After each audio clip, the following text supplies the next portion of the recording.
तो hello students, आज का जो हमारा टॉपिक है वो है अपरिमेय संख्याएं, इरेशनल नंबर्स। इससे पहले हमने जो किया था वो था रैशनल नंबर, परिमेय संख्याएं, और आज हम बात करेंगे अपरिमेय संख्याओं के बारे में। तो वे संख्याएं जिन्हें हम p/q की फॉर्म में नहीं लिख सकते हैं, जिन्हें हम p/q की फॉर्म में नहीं लिख सकते हैं, वो होती हैं हमारी इरेशनल नंबर यानी अपरिमेय संख्याएं।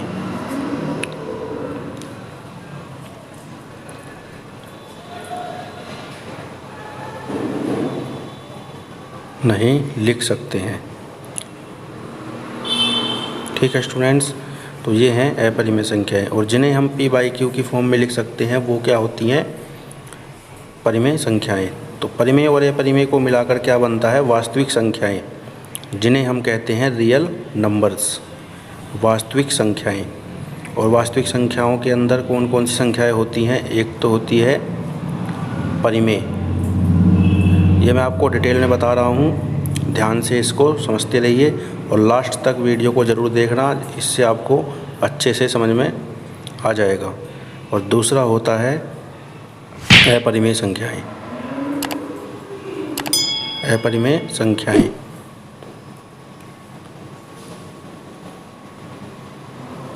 ठीक है स्टूडेंट्स।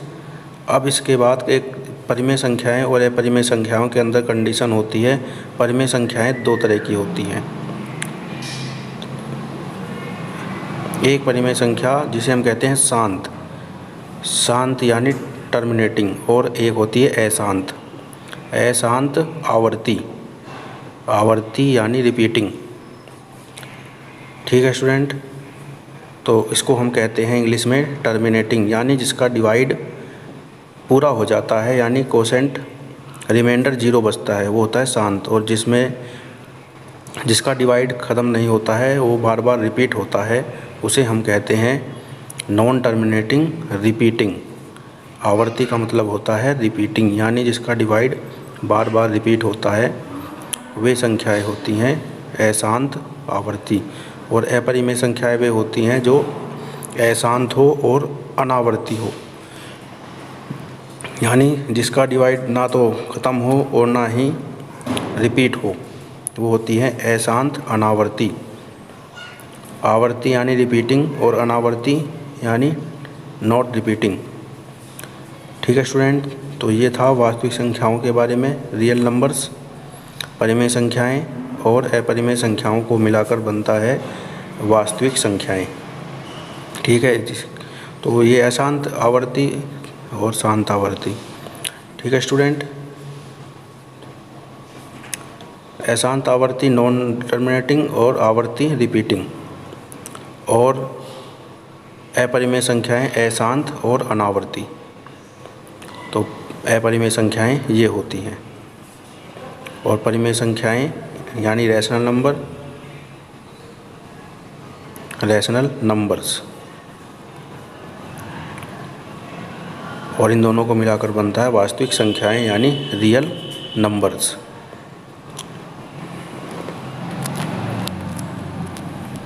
तो ये था आपका रियल नंबर, वास्तविक संख्याएं, इसके अंदर आती हैं परिमेय संख्याएं और अपरिमेय संख्याएं। तो परिमेय संख्याओं को तो मैंने रिप्रेजेंट करना आपको सिखाया था नंबर लाइन पे, p/q की फॉर्म में होती हैं, और अपरिमेय संख्याएं p/q की फॉर्म में नहीं होती हैं, इन्हें हम p/q की फॉर्म में नहीं लिख सकते हैं। और क्या इसके एग्जाम्पल हैं? √2, √3, √5, जो भी अंडर के अंदर संख्याएं होती हैं वो क्या होती हैं? अपरिमेय संख्याएं।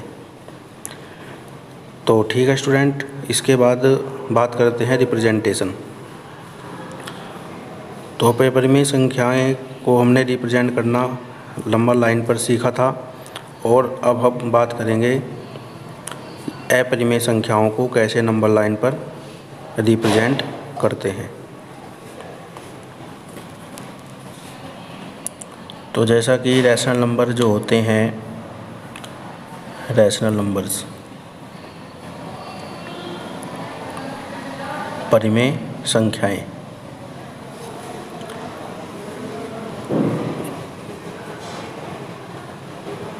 इनको नंबर लाइन पर रिप्रेजेंट करते हैं सिंपल 2/3, 0, 1, 2। तो जैसा कि 2/3 है, ये 1 से छोटा है, 1 से क्या है लेस, तो ये 0 और 1 के बीच में आ जाएगा। तो इसमें क्या करना होता है, जो डिनोमिनेटर है उसके 3 फैक्टर कर लेंगे, 3, और दूसरे नंबर पे है तो दूसरा नंबर 2/3। ऐसे हम रैशनल नंबर को रिप्रेजेंट करते हैं नंबर लाइंस पर। अब बात करते हैं परिमेय संख्याएं। √2 इसको हम नंबर लाइन पर कैसे रिप्रेजेंट करेंगे। तो ऐसे ही इसके लिए नंबर लाइन बना लेते हैं। ये बन गई आपकी नंबर लाइन। 0 मिडिल में क्या होता है 0। तो इसके पहले आपको पता होगा पाइथागोरस थ्योरम। पाइथागोरस थ्योरम इसके लिए आपको आनी चाहिए अगर आपको अपरिमेय संख्याओं को नंबर लाइन पर रिप्रेजेंट करना सीखना है। तो पाइथागोरस प्रमेय क्या होती है, समकोण त्रिभुज में आधार का स्क्वायर प्लस लंब का स्क्वायर बराबर होता है कर्ण का स्क्वायर। इसका स्क्वायर प्लस इसका स्क्वायर बराबर कर्ण का स्क्वायर।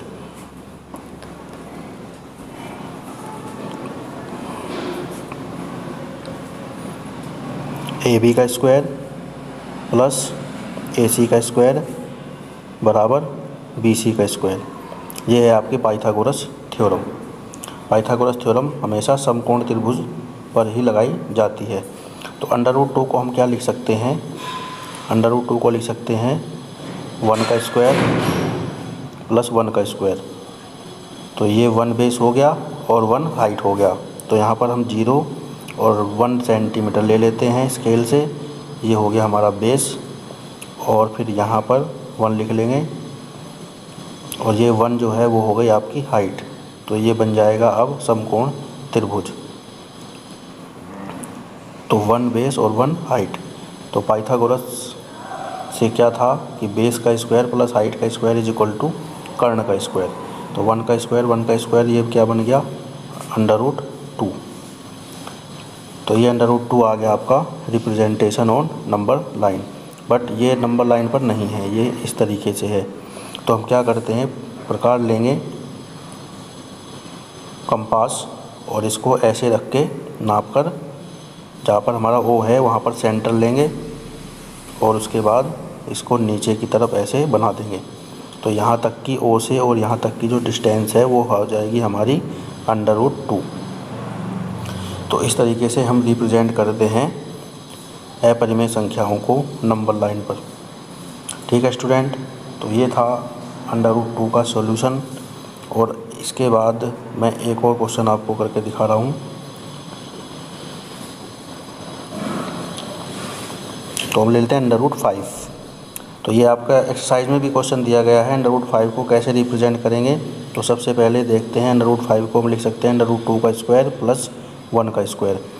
तो √2 हो गया हमारा बेस और 1 हो जाएगा हाइट। तो इसमें लग जाएगी पाइथागोरस थ्योरम। तो 2 को हमने ले लिया है बेस पे, 1 और 2। तो ये हो गया बेस, और 1 सेंटीमीटर जो बचा है ये हो गई हाइट। तो बेस इनटू हाइट, ये हो गया आपका समकोण त्रिभुज। समकोण त्रिभुज में क्या था, पाइथागोरस थ्योरम, बेस का स्क्वायर प्लस हाइट का स्क्वायर इज इक्वल टू कर्ण का स्क्वायर। तो √5 जो है वो बन गया है आपका कर्ण, यानी हाइपोटेनस। तो यहाँ पर लिख देंगे √5। उसके बाद सेम O को सेंटर लेंगे और इस तरीके से यहाँ पर चाप लगा देंगे, और ये हो गई आपकी डिस्टेंस O से लेके यहाँ तक √5। तो ये हो गया representation of √5 on number line. तो ऐसे हम अपरिमेय संख्याओं को नंबर लाइन पर रिप्रेजेंट करते हैं। तो उम्मीद है आपको समझ में आ गया होगा। ठीक है स्टूडेंट, ओके।